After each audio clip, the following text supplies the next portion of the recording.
यह कहानी लखनपुर नाम के एक छोटे से गांव की है जो पहाड़ों के बीच में बसा हुआ था।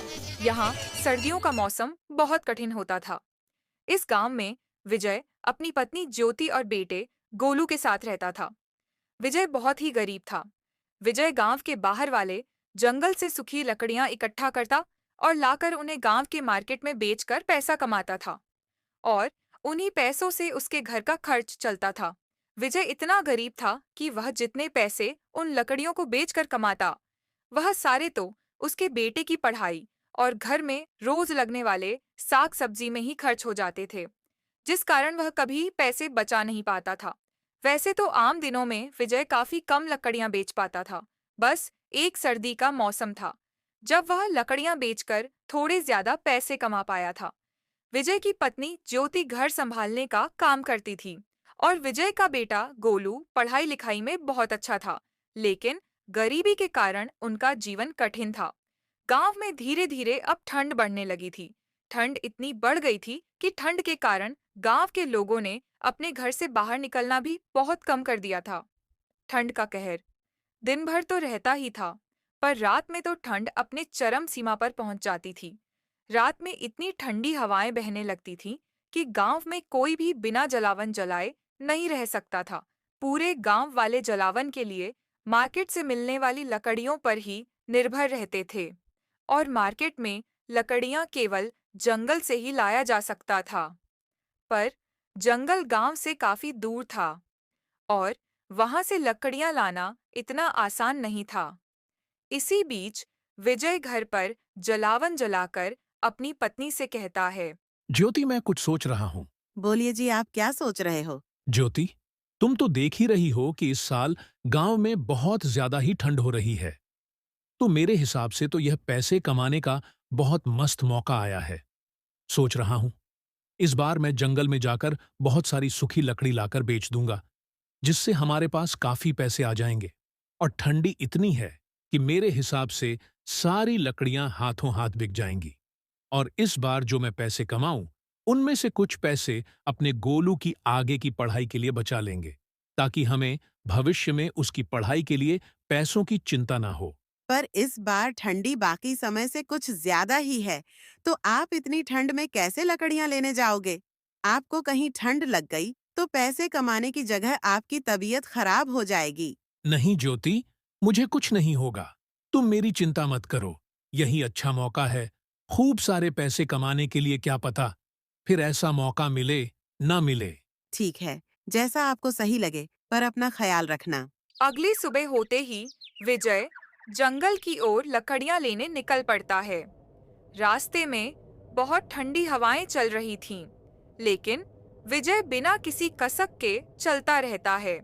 कुछ समय चलते चलते विजय जंगल में पहुंच जाता है। चलो, अब जंगल पहुंच गया हूं, तो फटाफट से जलावन लायक लकड़ियां जमा करना शुरू कर देता हूं। विजय इतनी ठंड में भी लकड़ियां जमा करना शुरू कर देता है। कुछ देर लकड़ियां जमा करते करते विजय काफी लकड़ी जमा कर लेता है। चलो, अब जब काफी लकड़ियां जमा हो गई हैं, तो इन्हें ले जाकर फटाफट से बेच देता हूं। फिर क्या था, विजय सारी जमा की हुई लकड़ियां उठाकर उन्हें बेचने गांव की बाजार के लिए निकल पड़ता है। चलते चलते कुछ देर बाद वह गांव के बाजार में पहुंच जाता है और लकड़ियां बेचना शुरू कर देता है। देखते देखते कुछ ही देर में सारी लकड़ियां बिक जाती हैं और विजय को उन लकड़ियों से उसे काफी अच्छा खासा मुनाफा होता है। आज तो बहुत अच्छी कमाई हुई है। चलो, चलकर ज्योति को आज का मुनाफा दिखाता हूं। कुछ देर में विजय घर पहुंच जाता है और ज्योति को आवाज लगाने लगता है। अरे सुनती हो ज्योति, जरा यहाँ आना तो। विजय की आवाज सुनकर ज्योति तो नहीं आती है, पर उसका बेटा गोलू वहां आ जाता है। गोलू, बेटा, तुम्हारी माँ कहाँ है? जरा जाओ और अपनी माँ को बुलाकर ले आओ। पिताजी, माँ तो रसोई घर में है और जलावन जला रही है। रुको, मैं उन्हें अभी बुलाकर लाता हूँ। नहीं बेटा, रहने दो। तुम्हारी माँ कुछ काम कर रही है, तो करने दो, वह थोड़ी देर में आ जाएंगी। क्या हुआ पिताजी, आप बहुत खुश लग रहे हो? कोई खास बात है क्या? नहीं बेटा, ऐसी कोई खास बात तो नहीं है। बस आज लकड़ियां बेचकर बहुत मुनाफा हुआ है। क्या क्या पिताजी, मतलब आप इतनी ठंड में भी बाहर गए थे लकड़ियां बेचने? आपको ठंड नहीं लगी क्या? बेटा, ठंड तो बहुत लग रही थी, पर एक यही तो मौसम है जिसमें लकड़ियां बेचकर कुछ कमाई हो पाती हैं। नहीं तो बाकी दिनों में तो घर के राशन के पैसे जमा करना भी कभी-कभी भारी पड़ जाता है। और इस बार तो मैंने सोच लिया है कि मैं और ज्यादा मेहनत करूंगा ताकि कुछ पैसे ज्यादा जमा कर लूं, ताकि तुम्हारे आगे की पढ़ाई के लिए हमें किसी से पैसे मांगने की नौबत ना आए। पर पिताजी, मेरे पढ़ाई के लिए आप इतनी ठंड में काम कर रहे हो, ये मुझसे देखा नहीं जा रहा है। कल से मैं भी आपके साथ चलूंगा जंगल लकड़ियां लेने। नहीं बेटा, तुम्हें मेरे साथ आने की जरूरत नहीं है। देखो बेटा, मैंने पढ़ाई लिखाई तो की नहीं है, इसीलिए मुझे यह काम करना पड़ रहा है। पर मैं यह नहीं चाहता कि मेरे ही तरह तुम्हें भी यह काम करना पड़े। इसलिए तुम खूब पढ़ो और बड़े अफसर बनो। यहाँ विजय और गोलू आपस में बात कर रहे होते हैं। तभी वहाँ ज्योति आ जाती है। अरे, आप आ गए, रुकिए। मैं अभी जलावन की लकड़ियां लेकर आती हूँ। ज्योति रसोई घर की तरफ जलावन की लकड़ियां लेने चली जाती है। ज्योति जलावन की लकड़ियां लाकर उन्हें कमरे में जला देती है।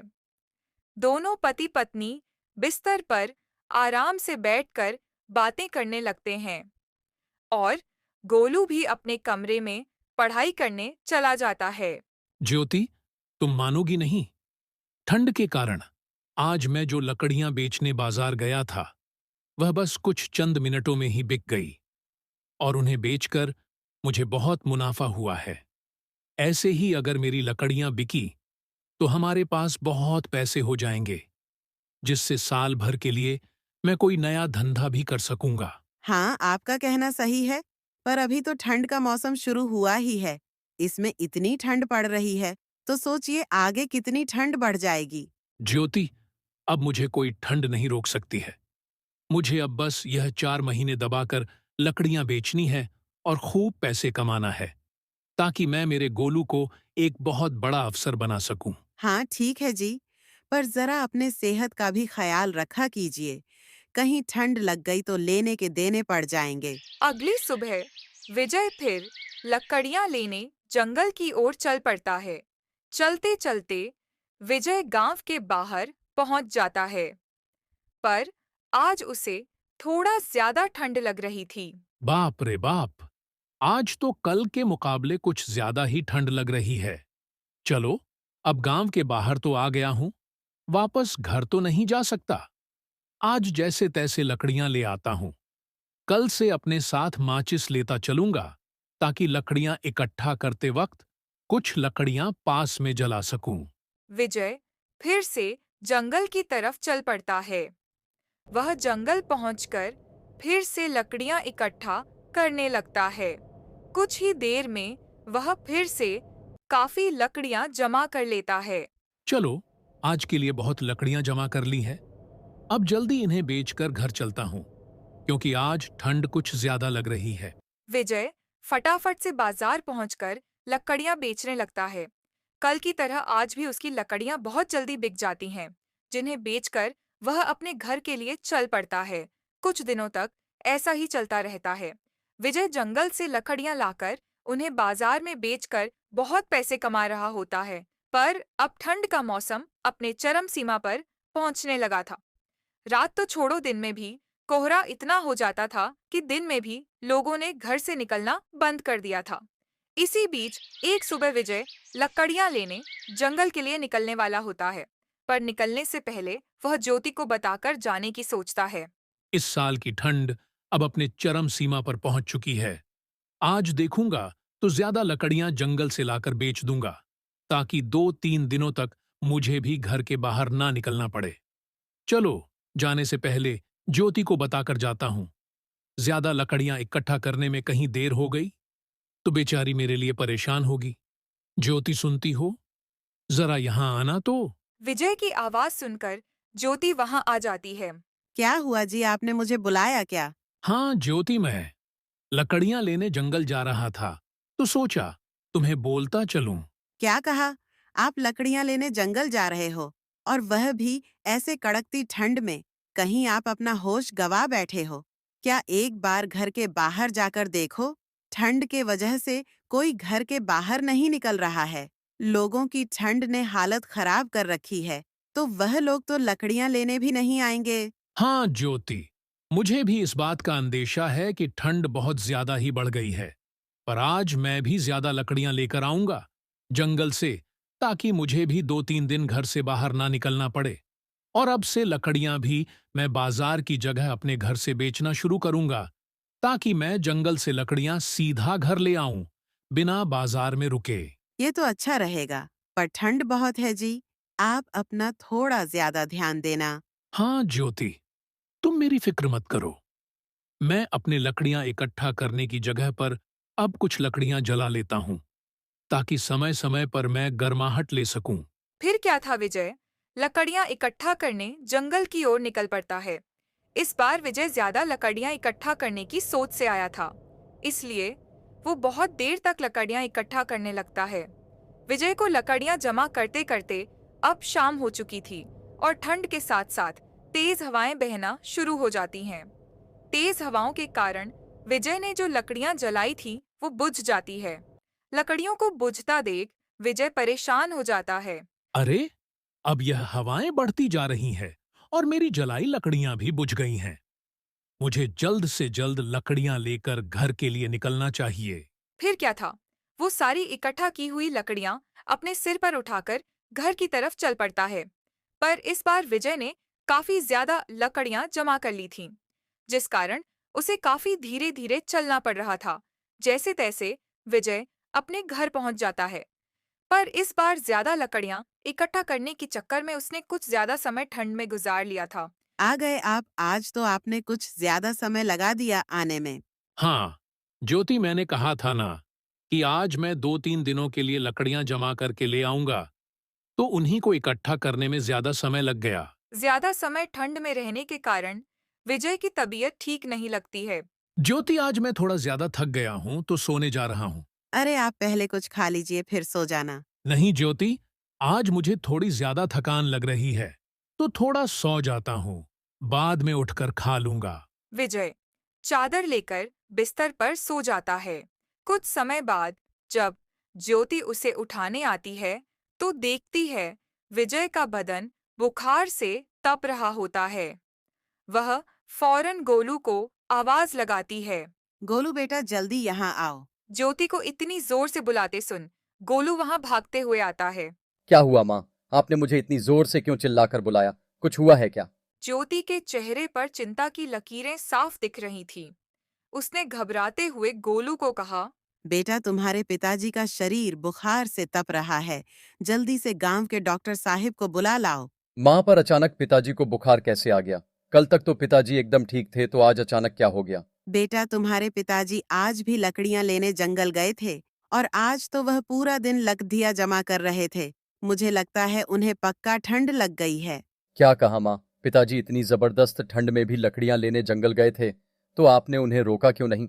बेटा मैंने उन्हें बहुत रोकने की कोशिश की, पर यह कहने लगे कि आज 2-3 दिन की लकड़ियां जमा करके ले आऊंगा और फिर 2-3 दिन घर के बाहर नहीं जाऊंगा। इसलिए फिर मैंने उन्हें जाने दिया। माँ, लगता है दिन भर ठंड में रहने के कारण बाबा को ठंड लग गई है। आप उनका ध्यान रखिए, मैं अभी जाकर डॉक्टर काका को लेकर आता हूँ। गोलू तुरंत डॉक्टर काका को बुलाने के लिए बाहर की ओर दौड़ पड़ता है। बाहर ठंड इतनी ज्यादा थी कि बाहर जाना मुश्किल हो रहा था, लेकिन गोलू ने अपने पिता की हालत को देखकर ठंड की परवाह नहीं की और वह डॉक्टर काका के अस्पताल के लिए चल पड़ता है। कुछ समय में वह डॉक्टर काका के अस्पताल में पहुंच जाता है। डॉक्टर काका जल्दी चलिए, मेरे पिताजी की तबीयत बहुत खराब हो गई है। उनका पूरा बदन बुखार से तप रहा है। क्यों गोलू बेटा, ऐसा क्या हो गया कि तुम्हारे पिताजी की तबीयत इतनी बिगड़ गई? गोलू डॉक्टर को पूरी बात बता देता है, जिसे सुनकर डॉक्टर बहुत गुस्सा हो जाता है। बेटा विजय, कहीं पागल तो नहीं हो गया है जो वह इतनी ठंड में पूरा पूरा दिन जंगल में गुजार रहा है? हाँ काका, माँ ने भी पिताजी को बहुत समझाया, पर उनका बस एक ही कहना है कि यही मौसम है जब मैं कुछ कमा पाता हूँ, जिस कारण माँ भी उनसे बहस नहीं कर पाती है। हाँ बेटा, उसका कहना भी सही है, पर सेहत से बढ़कर पैसे नहीं है। सेहत अच्छी रही तो वह कुछ और काम करके भी पैसे कमा सकता है। काका, पर वह हमारी बात सुने तब ना। चलिए अब आप ही चलकर उन्हें समझाइए। ठीक है बेटा, चलो चलकर तुम्हारे पिताजी की तबीयत देख लेते हैं और उनको समझा भी देंगे। डॉक्टर गोलू के साथ विजय के घर की ओर चल पड़े। ठंड इतनी तेज थी कि हर कदम भारी पड़ रहा था।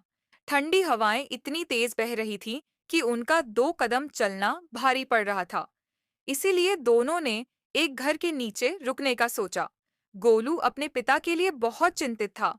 इसलिए डॉक्टर काका ने गोलू को दिलासा देते हुए कहा, बेटा चिंता मत करो, हम थोड़ी समय में तुम्हारे घर पहुंच जाएंगे और तुम्हारे पिताजी को ठीक कर देंगे।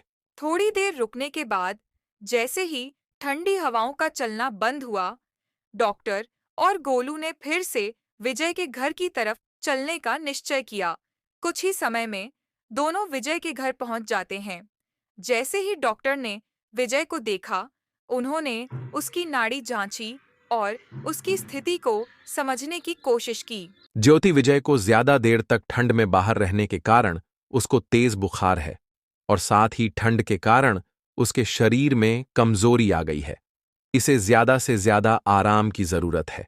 मैं दवाई लिख कर देता हूं, लेकिन इसे 2-3 दिन तक पूरी तरह आराम करना होगा। डॉक्टर साहब, मैं इन्हें बहुत मना कर रही थी, मत जाइए। इतनी ठंड में बाहर लकड़ियां इकट्ठा करने पर वो मेरी बात सुने तब ना। हाँ ज्योति, मैं जानता हूं, गोलू ने सारी बात मुझे बताया है। तुम फिक्र मत करो, विजय को केवल ठंड लगी है, 2-3 दिन आराम करेगा तो ठीक हो जाएगा। पर अब ध्यान रखना कि गलती से भी वह ऐसी ठंड में बाहर ना जाए, पूरी तरह स्वस्थ होने तक, वरना कहीं कुछ हो गया तो शायद भारी पड़ जाएगा।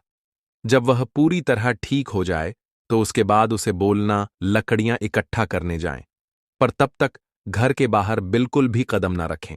डॉक्टर साहिब, हो सके तो आप कुछ देर रुककर इन्हें समझा दीजिए, वरना ये फिर से लकड़ियां लेने जंगल चले जाएंगे। नहीं ज्योति, अभी फिलहाल विजय को दवा देकर आराम करने दो। मैं कल सुबह आकर विजय को समझा दूंगा। ठीक है डॉक्टर साहिब, जैसा आपको सही लगे। डॉक्टर ने विजय को दवाई दी और ज्योति से कहा, इन्हें गर्म कपड़े पहनाऊं और आग जलाकर कमरे को गर्म रखो। इन्हें बार बार गर्म पानी पिलाते रहो और जितना हो सके आराम करने देना। मैं सुबह दोबारा आऊंगा। विजय को दवाई और ज्योति को अच्छी तरह से समझाकर डॉक्टर वहां से चला जाता है। डॉक्टर के जाने के बाद ज्योति ने विजय का ख्याल रखना शुरू किया। उसने गोलू को भी कहा, बेटा, तुम अपने पिता के पास बैठो, मैं कुछ गर्म कपड़े लेकर आती हूँ। ठीक है माँ, आप पिताजी के लिए गर्म कपड़े लेकर आइए, तब तक मैं पिताजी का ख्याल रखता हूँ। विजय बिस्तर पर लेटे लेटे ज्योति और गोलू की बातें सुन रहा था। उसे एहसास हो रहा था कि उसने अपनी सेहत के साथ कितना बड़ा खिलवाड़ किया। उसने गोलू को पुकारा, गोलू बेटा, जरा मेरे पास आना तो। जी पिताजी, बोलिए, कुछ चाहिए क्या? बेटा, मैंने सोचा था कि ज्यादा पैसे कमाकर तुम्हारी पढ़ाई के लिए पैसे बचत कर लूं, लेकिन मैं यह भूल गया कि अगर मेरी सेहत ही ठीक नहीं रही तो मैं तुम्हारे लिए कुछ भी नहीं कर पाऊंगा। पिताजी, आपको मेरी पढ़ाई की इतनी चिंता नहीं करनी चाहिए। मुझे आपकी सेहत की ज्यादा फिक्र है। आप मेरे साथ रहेंगे, यही मेरे लिए सबसे बड़ी बात है। गोलू की ऐसी बातें सुनकर विजय भावुक हो जाता है। उसने गोलू को कहा, तुमने मुझे आज सिखाया कि परिवार की खुशी और सेहत सबसे जरूरी है। अगले दिन सुबह डॉक्टर फिर विजय को देखने आए। इस बार विजय ने डॉक्टर से कहा, डॉक्टर साहब, आप सही कह रहे थे। मैं पैसे कमाने की धुन में अपनी सेहत को नजरअंदाज कर रहा था। अब मैं पहले अपना ध्यान रखूंगा और फिर कोई काम करूंगा। ये बात समझने के लिए शुक्रिया। विजय, तुम अपने परिवार के लिए बहुत कुछ कर रहे हो, लेकिन आपको यह याद रखना होगा कि आप सेहतमंद रहेंगे, तभी अपने परिवार के लिए खड़े रह पाएंगे। विजय ने डॉक्टर से वादा किया कि वह अब ज्यादा ठंड में जंगल नहीं जाएगा। उसने यह भी तय किया कि वह गांव के अन्य लोगों के साथ मिलकर लकड़ियां इकट्ठा करेगा, ताकि ठंड के दिनों में यह काम अकेले ना करना पड़े। धीरे धीरे विजय की तबीयत ठीक होने लगी। उसने गांव के कुछ और गरीब लोगों को अपने साथ जोड़ लिया और एक नई योजना बनाई। विजय ने गांव के लोगों से बात की और उन्हें बताया कि वह एक सामूहिक जलावन स्टोर खोलना चाहता है, जहां गांव के हर घर से थोड़ा योगदान लिया जाएगा और बदले में सभी को ठंड के दिनों में लकड़ियां मिलेंगी। यह विचार सभी को पसंद आया। गांव के लोग विजय की मदद करने के लिए तैयार हो गए। विजय और गांव के दूसरे लोग मिलकर जंगल से लकड़ियां लाने लगे। इस सामूहिक प्रयास से किसी एक व्यक्ति पर ज्यादा बोझ नहीं पड़ा। इस पहल ने गांव के लोगों की जिंदगी बदल दी। अब हर घर में लकड़ियां उपलब्ध थीं और कोई भी व्यक्ति ठंड में बाहर जाने को मजबूर नहीं था। विजय और उसके परिवार ने इस योजना से न सिर्फ अपनी बल्कि पूरे गांव की मुश्किलें हल कर दी। विजय के बेटे गोलू ने भी यह देखकर सीखा कि कैसे कठिनाई के समय में एकजुटता से बड़ा काम हल हो सकता है। धीरे धीरे ठंड का मौसम खत्म हो गया। विजय ने जो पैसे बचाए थे उनसे उसने गोलू की पढ़ाई के लिए निवेश किया और गांव के लिए एक नई उम्मीद की मिसाल बन गया। इस तरह ठंड का कहर, जो कभी के लिए एक चुनौती था, वह उसकी मेहनत और बुद्धिमानी से एक अवसर में बदल गया। दोस्तों, इस तरह की और शानदार कहानियां देखने के लिए हमारे इस चैनल को जल्द से जल्द सब्सक्राइब करें।